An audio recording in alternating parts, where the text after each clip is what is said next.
Tenha acesso ao aprofundamento completo desta homilia, com chaves para compreensão, resumo e metas para a vida no site www.padremario.com.br. Irmãos e irmãs, o evangelho de hoje é um convite de Jesus a todo ser humano. Quando fazemos a experiência do cansaço, da fadiga, quando estamos debaixo de fardos dos quais a gente sozinho não consegue mais se desvencilhar, né? O cansaço é uma experiência que a gente faz por diversos motivos, né? Mas sobretudo aqui o cansaço do fracasso, o cansaço de perceber que às vezes o nosso esforço é inútil, que os nossos sonhos não se realizam. A primeira leitura que nós ouvimos do profeta Isaías, ali no capítulo 26 de Isaías, né? Do versículo 7 ao 9 diz assim: o caminho do justo é reto e Deus ainda aplana mais ainda o que já era reto, né? No caminho dos juízos de Deus, né, a pessoa progride. Versículo 9: quando vem a noite, anseia por ti a minha alma, a alma do justo que anseia por Deus. Muito bem, esse é o caminho do justo. Nós nem sempre somos ou estamos justos e ajustados. A gente vai descobrindo isso ao longo da vida. Com os nossos erros, com os nossos fracassos, a gente às vezes percebe que a gente não é tão justo assim, e que o caminho que a gente escolheu e está trilhando não é tão próximo de Deus assim, né? Aí vem o versículo 12, ainda no capítulo 26 de Isaías, na leitura que nós ouvimos. O Senhor há de dar-nos paz, como nos deu um dia a sua mão em nossos trabalhos. Então, a paz está onde? A paz está no Senhor, a paz está em Deus. O cansaço que vem de não encontrar paz, de fazer as coisas e sentir que as coisas estão me dando coisas, mas não estão me dando paz. A gente perde a paz. Aí pulou lá para o versículo 16.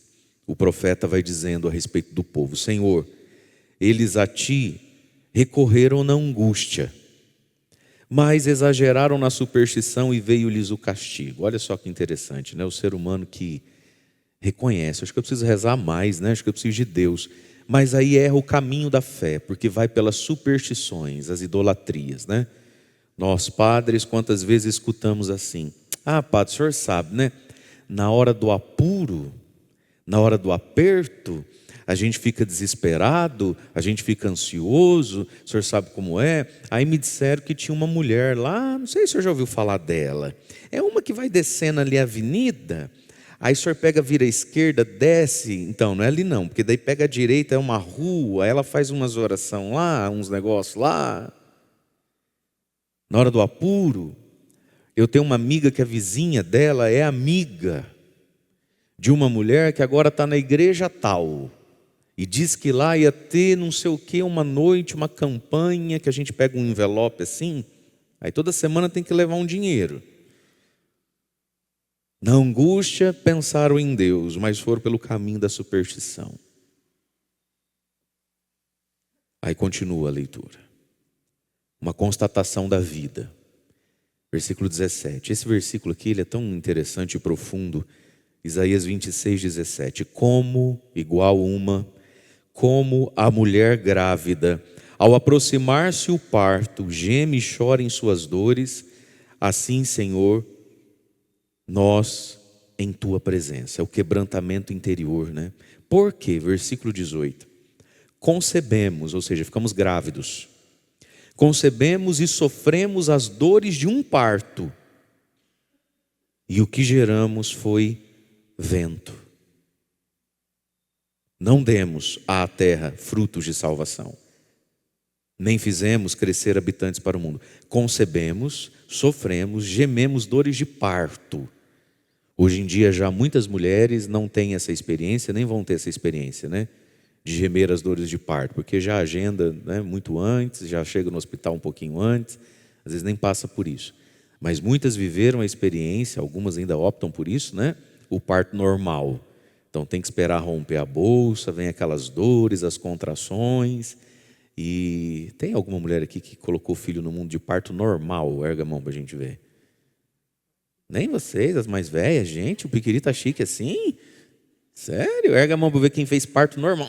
Parto normal, deixa eu ver. Aí tem uma meia dúzia aí, 4, 5. Agora imagine você, igual minha mãe, né?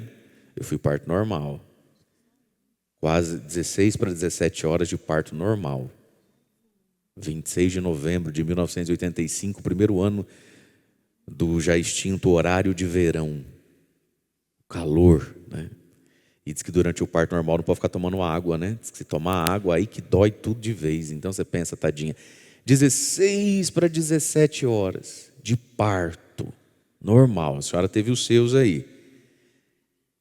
Para dar à luz, e aí diz a palavra, concebemos, gestamos 9 meses, criamos expectativa e sofremos as dores do parto. E o que geramos? Vento, nada. Vento, nada. O cansaço do ser humano de ter gestado, sonhado, vai dar certo. Dessa vez vai, né? Agora, ó. Aí vem a dor, porque está chegando perto. Mas não tinha nada, era só uma ilusão. Era só esperança sem razão. Quantas pessoas são iludidas, né, gente? Você sabe que ter esperança é uma coisa, ser iludida é outra. Não, padre, porque assim, o senhor pode, escreve aí. Ele vai mudar, eu vou mudar ele. Minha filha. Não, padre, vixe, São José é testemunha. Você fala, minha filha, isso não é esperança, isso é ilusão de paixonite. Não tem razão de ser.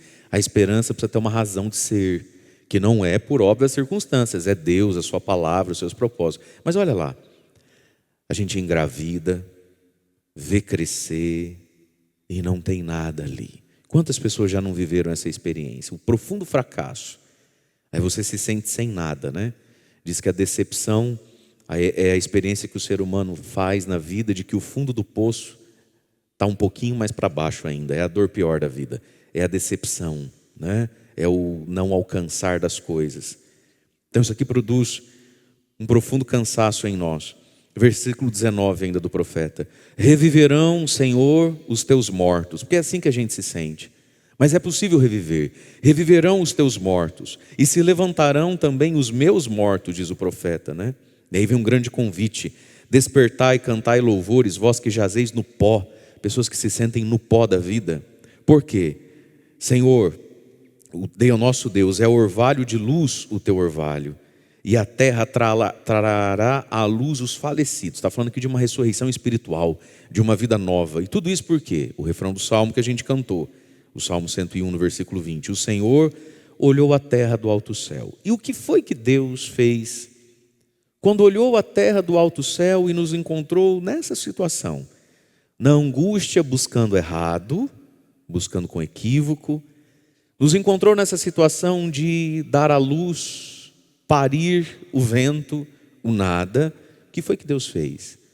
Deus mesmo veio, Jesus veio, o verbo se fez carne, se fez homem, né? Deus se faz um de nós e vem. E lá em Jesus, a segunda pessoa da Santíssima Trindade, que se encarnou, se assemelhou a nós, vem o convite então do Evangelho de hoje, Mateus 11, 28. Então venham a mim, vinde a mim todos vós que estáis cansados, por esses motivos, por tantos outros motivos, o cansaço. Vinde a mim todos vós que estáis cansados e fatigados, debaixo dos vossos fardos, eu vos darei descanso. Ir a Jesus, onde é que Ele está para eu ir? O convite é bom, mas tem que saber onde Ele está, né? Senão eu vou para lugar nenhum.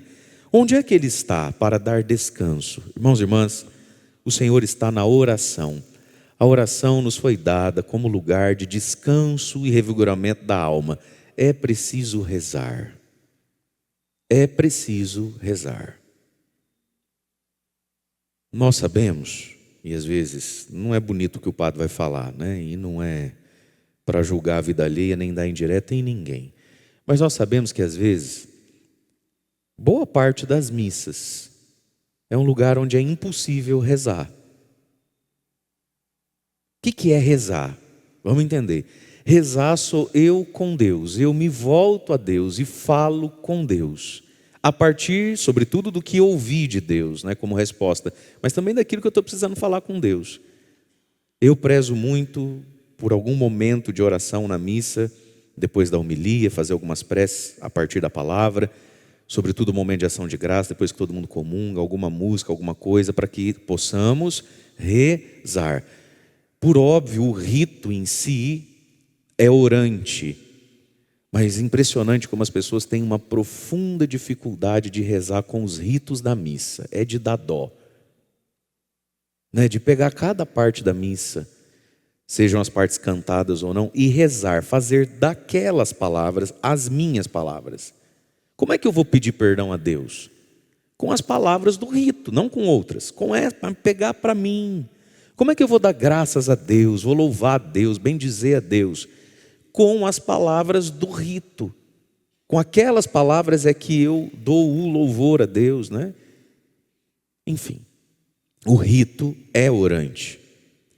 E é uma pena que as pessoas de verdade, até hoje, boa parte delas, assistam missa, né? Assiste a missa. Eu acho assim impressionante, né? Os casaizinhos que vêm à missa, né? Aí um coloca ela, né? Coloca a cabecinha no ombro dele, passa o braço aqui. E você vê que ela não está pedindo perdão a Deus, ela não está dando glória a Deus, ela não está correspondendo, ela não está rezando o que ela não está. Como é que reza assim? Com a cabecinha assim e fazendo assim. E tem uns que ainda pega a aliança deles e fica fazendo assim, que eu acho que é para ver, será que ele anda tirando isso aqui? Ela nem está aqui. Você vê que ele não está aqui. Pelo olho da pessoa você vê que ela não está aqui. Então, meus irmãos, o rito é orante. Mas existe uma dimensão da oração que é muito íntima, muito minha, enquanto as minhas necessidades, enquanto aquilo que Deus fala comigo, né? Então é preciso rezar. E essa oração, e vamos pensar para nós, né, que sempre começamos o dia, praticamente todos os dias, com a oração maior, que é a Santa Missa, a gente precisa ao longo desse dia encontrar um momento para rezar. Olha o que Jesus está dizendo, venha a mim. Mas onde é que ele está? Está na oração que a gente não faz, porque diz que não tem tempo. Mas o histórico do nosso celular nos desmente que a gente não tem tempo, né? Então é preciso rezar, e o Senhor está na oração. Hoje é quinta-feira, né, dia de adoração santíssimo. O Senhor está nos sacrários, está no ostensório. Ele está lá, tem que ir lá. Ir a Ele na oração, né? Ir a Ele na Eucaristia, na comunhão. E aí Jesus faz um processo conosco. O que acontece? Eu vos darei descanso, um alívio. É tão gostoso receber descanso, né? É tão gostosa a experiência do alívio. Agora, uma vez que isso me acontece, vem um segundo passo, que é para a gente não tornar inútil a experiência do descanso. Porque senão a gente lá vai se cansar de novo, né? Aí Jesus começa a dizer, tomai então daí, está descansado? Tomai sobre vós o meu jugo, minha canga, né? Poderia ser uma tradução também dessa palavra. Tomai sobre vós o meu jugo. O jugo aqui era a palavra da época usada para canga, para o jugo de madeira que colocava entre dois bois para arar a terra. Então, aquele instrumento de madeira que alinhava dois boizinhos. Então, se um vai para um lado, o outro também vai para o outro também vai. Você alinha dois boi ali. Tomai sobre vós o meu jugo, ou seja, o evangelho, a doutrina, a cruz. Porque, meus irmãos, não tem ombro vazio não, hein? Ninguém está de ombro vazio. Ou está com o jugo do capeta ou está com o jugo de Jesus. Ninguém está de ombro vazio. Às vezes a gente faz uma experiência de que o jugo de Jesus, a palavra dele, o evangelho dele, nos é às vezes, né, um tanto quanto exigente, a gente não consegue. E aí começa uma conversa estranha, de que está pesado, de que não precisa tudo isso. Nananã. Aí a pessoa pega e chuta o pau da barraca da fé. Porque ela precisa ser livre, porque ela precisa viver, porque ela é jovem ainda, porque ela precisa respirar, porque se eu não procurar minha felicidade, ninguém vai procurar no meu lugar, e eu me sinto oprimido dentro da religião, dentro da fé, do patriarcado. Aí começa. Aí pega e joga fora o jugo de Cristo. Joga fora o jugo de Cristo. E o demônio, esperto que é, deixa esse ombro por um tempo livre, sem peso nenhum. Não preciso nem fazer o que é bom, e se eu fizer o que é ruim também não dá nada. Estou pecando, nada acontece. Mas o Satanás não pode ver um ombro vazio, que ele vem e na hora certa monta, encavala. E aí o ser humano experimenta o pior peso que tem, o peso do pecado, o peso de estar sem Deus e de ter que carregar a própria miséria sozinho e de ter que carregar as consequências das maluquices que fez. Então, meus amados, não tem ninguém de ombro vazio. Se de vez em quando a gente experimenta o jugo de Jesus como algo áspero, como algo que me pesa, então é sinal que eu é que não estou forte como devia, estou fraco, estou precisando me reabastecer. Não joguemos fora o jugo de Jesus. Faz 2000 anos que essa conversa dá certo. Não joguemos fora o jugo de Jesus. Não tem ninguém de ombro vazio. Quando a gente foge das exigências do bem, nós vamos trombar com as exigências do mal. Dizia São Felipe Neri: quem se impacienta com a cruz que tem, vai encontrar uma mais pesada. E tem gente hoje que carrega uma cruz que é de dar dó, de tão pesada que é. Eu olho, escuto e falo: eu não queria ser você, não.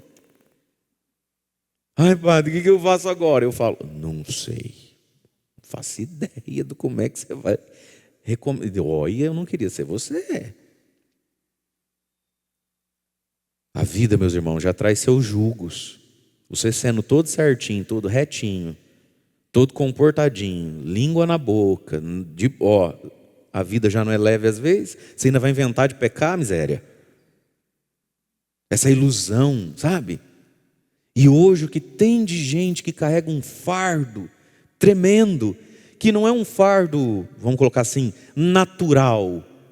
Porque a vida tem os fardos naturais, a velhice vem, o olho começa a não enxergar direito, o joelho começa a doer para dobrar, não é isso? Os fardos naturais da vida, fica viúva, ou o casal que vai ficar sozinho porque os filhos vão estudar em outro lugar. A vida vai trazendo fardos naturais. O fardo às vezes da vida financeira, dependendo da época, esse ano, a colheita, o patrão, o dólar. A vida já tem seus fardos. Doenças físicas, né? O casal que descobre que tem dificuldade para engravidar. O outro que descobre um câncer dentro da família. Isso por si só já são seus fardos e pesos. Mas somado a isso, as pessoas ainda têm o fardo daquilo que escolheram, sabe? De ter falado demais, de ter escolhido errado, de ter sido rebelde sem causa, de querer saber mais que o padre, mais que a igreja, mais que Jesus. Gente, às vezes a gente encontra isso. Tem pessoas às vezes atravessando um câncer, por exemplo, e o câncer está evoluindo, não está diminuindo. As quimioterapias não estão fazendo o efeito que tinha que fazer. A pessoa lá no fundo dela, ela não fala, mas ela sabe: eu vou morrer. Não vai dar certo, eu não vou sair curado disso. Mas a pessoa atravessa isso com paz. A alma dela tem paz. Porque as outras coisas estão no lugar na vida. Então ela tem um problema, um câncer, uma luta. Quantas pessoas com o mesmo câncer estão vivendo um verdadeiro inferno? Porque não tem só o câncer. O marido bebe, o filho não obedece, a sogra só dá pitaco, fala mais que a boca, não ajuda em nada. A cunhada da outra religião tem livre acesso para entrar a hora que quer na vida e na sala da pessoa, para falar aquele linguajar pentecostalês ridículo, supersticioso, que mais confunde a cabeça de qualquer um do que ajuda. É ou não é verdade? E a própria pessoa também tem mágoa, tem trauma, não perdoa, não posso ver. Aí pronto, amigo. Olha, desculpa falar, acho que dos teus problemas o câncer é o menor. Então, meus amados, a vida já tem seus fardos. A gente precisa aprender de Jesus: tomai sobre vós o meu jugo.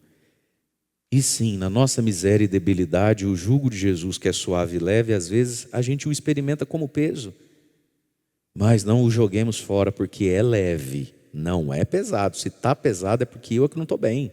Não tem ninguém de ombro vazio. Mas vamos lá: tomai sobre vós meu jugo, minha cruz, meu evangelho. E aí vem esse passo, ó: aprendei de mim. Muitos fardos, cansaços e pesos vêm do quê? Que a gente não aprende, não aprendeu de Jesus.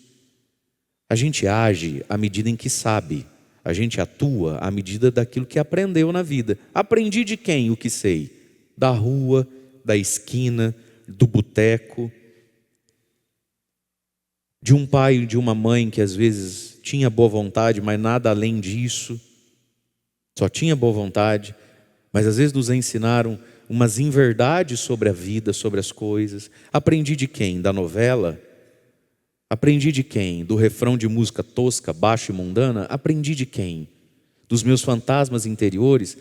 A gente age e reage conforme sabe. Se sabe, aprendeu. Aprendeu de quem? E aí Jesus diz: aprendei de mim. Ele está dizendo para aquela multidão, que o contexto do evangelho diz que Jesus olhou e disse assim: meu Deus, são como ovelhas sem pastor. Olha que povo lascado, visivelmente sofrido.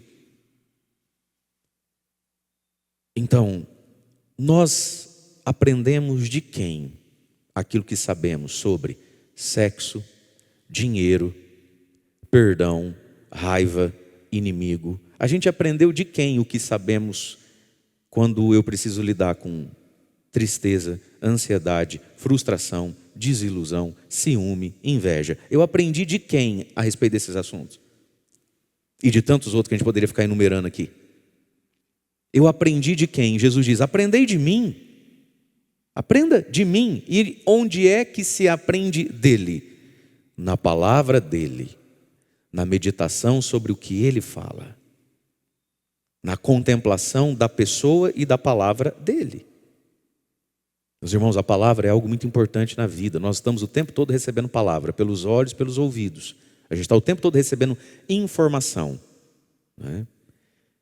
E tem informação que deforma a gente, e tem informação que forma a gente. E tem informação que formata a gente. Lembra do tempo que a gente ficava mandando formatar computador? Tem coisa que deforma, ou seja, cria uma moldura muito errada. Tem coisa que informa, cria a moldura certa. E tem coisa que ainda formata, joga fora o excesso e organiza o que está dentro. Não era isso que fazia formatar o computador? Você vai comprar um computador novo. Aí tem sempre um rapaz que fala assim: não, não compra não. Leva lá que nós formata. Nós vamos formatar. Ele volta novinho.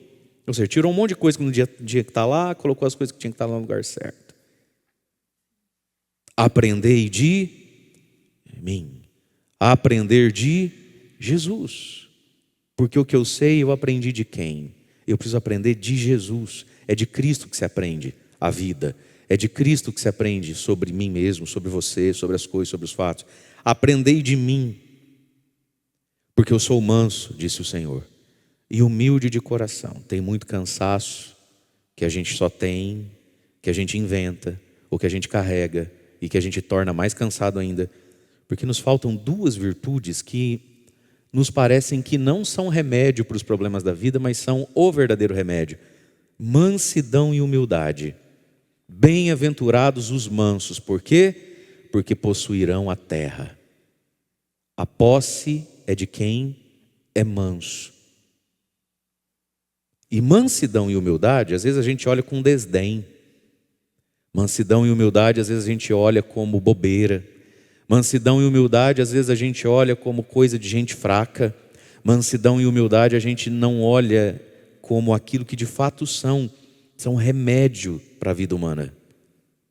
São duas virtudes muito importantes para quem quer ter vida interior e muito importantes para quem quer ter uma vida psicológica saudável também. Mansidão e humildade. A mansidão regula o uso da força. O manso é aquele que não usa toda a força que tem, porque se usar, mata, quebra, estraga. Mansidão é o contrário daquela explosão, né? Pum! Ser manso. Na língua portuguesa tem um jargãozinho, né? Bem vulgar, né? E que desmerece a palavra mansidão, que é o tal do não sei quem manso, né? Aquilo lá é um manso. Mas de onde é que vem isso?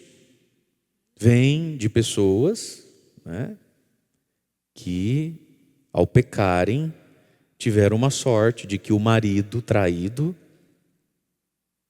fosse manso, porque não fosse ele manso, não dava ninguém vivo para contar a história. O que é o tal do manso? É o sujeito que ao ver aquilo, pegar aquilo, descobrir aquilo, não usa toda a força que tem, nem contra o Ricardão, nem contra a sua senhora, porque se usar, acaba com tudo. Então ele é um nananana manso. A mansidão regula a força.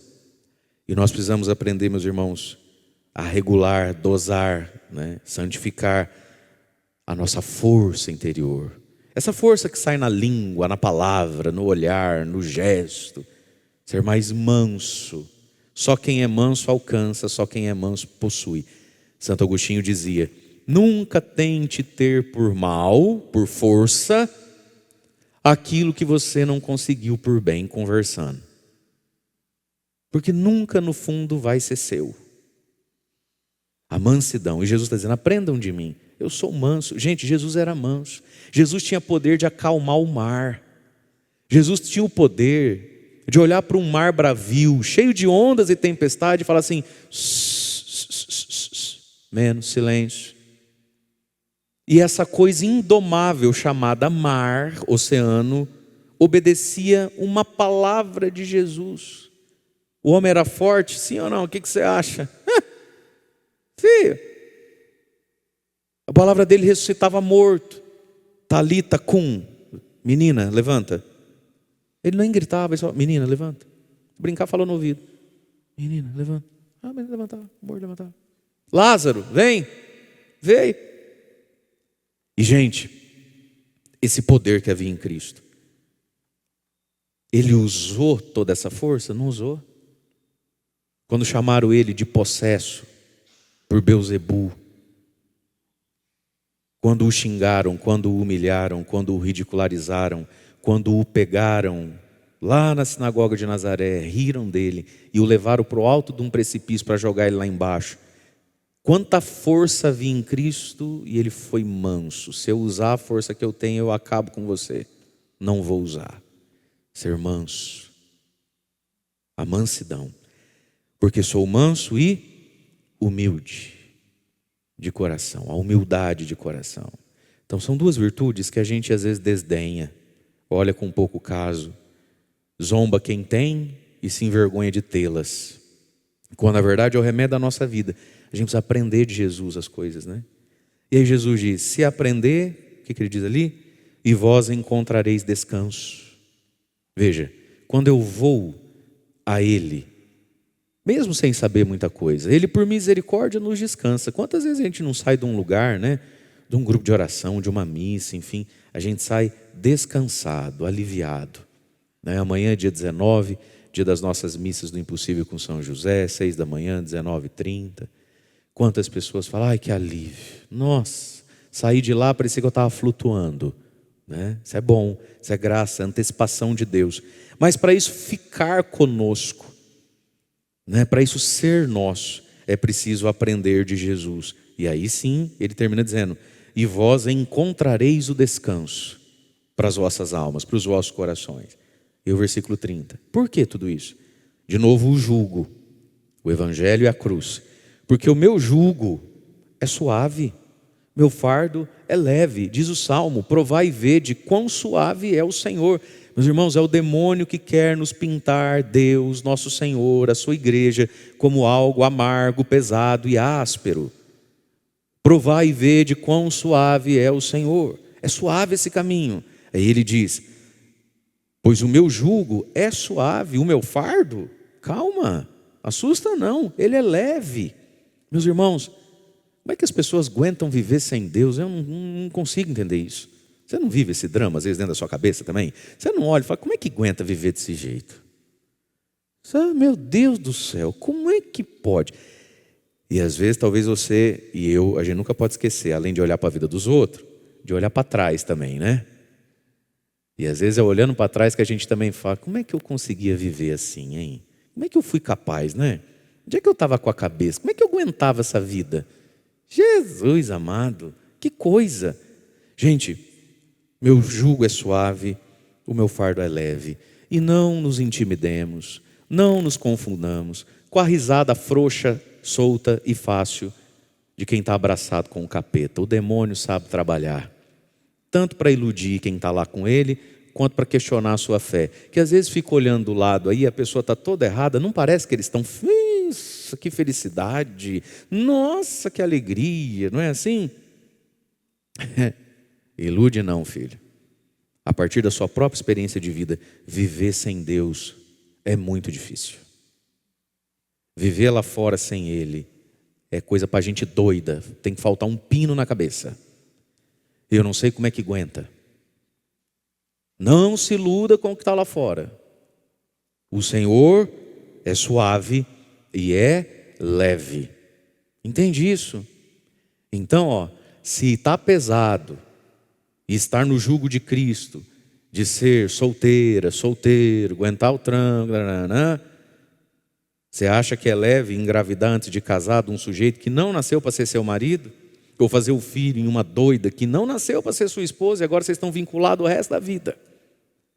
É leve esse caminho, mas vê as amigas, vê os amigos, tudo morando junto, tudo dormindo um na casa do outro, falar, isso aí que é vida, ó. Que linda selfie que eles fizeram, bochecha com bochecha.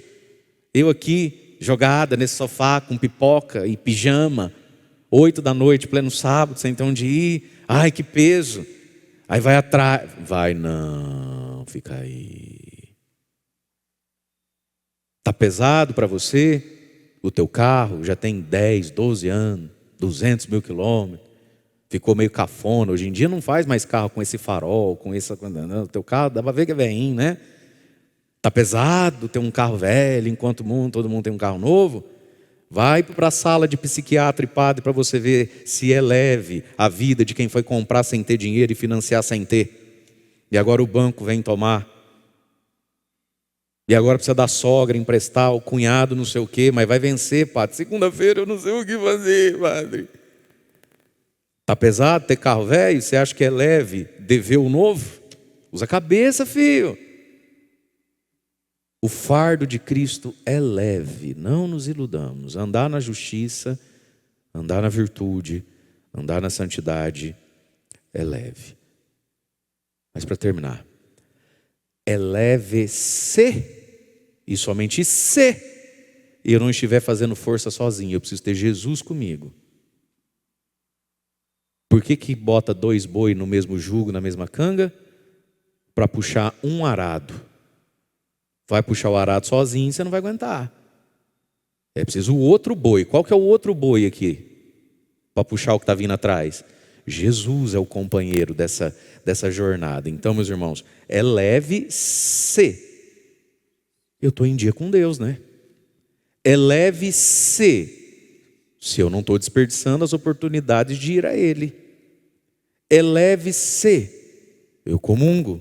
É leve se eu rezo. É leve se, ao invés de ficar em casa dizendo que eu estou cansado trabalhando o dia inteiro, quer saber? Tomar um banho rapidinho, deixa eu ir lá, né? Melhor do que ficar em casa, o povo vai estar lá, todo mundo cantando, vamos rezar um pouco. É leve à medida em que em mim não está só a minha força, está a força do Cristo. E é por isso que São Paulo vai dizer, tudo posso naquele que me fortalece. E uma pessoa forte sente os pesos como leve, não é essa a experiência? Fala, nossa, que pesado isso aqui. Gente, como é que mexe com... Ai, que peso! Quem fez isso? Aí vem o fortão. Não, padre, pode deixar só um pouquinho. É levinho. É levinho para você que é forte, né? Para mim é pesado. Quem é forte fala outra coisa do mesmo peso. E no fundo, o peso é relativo então, né? Esse ambão é pesado ou leve? Depende de quem vai tirar. Não é?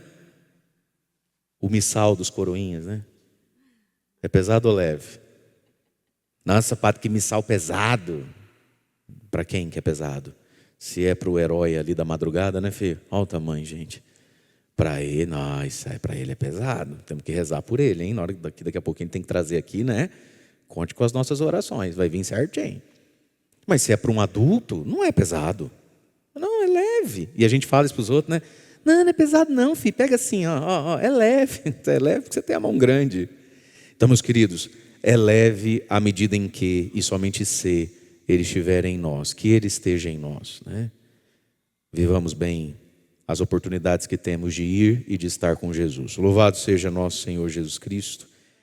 Agora que você já assistiu, você pode ter acesso ao aprofundamento, ensinamentos práticos e as metas para a vida a partir dessa homilia. Acesse www.padremario.com.br.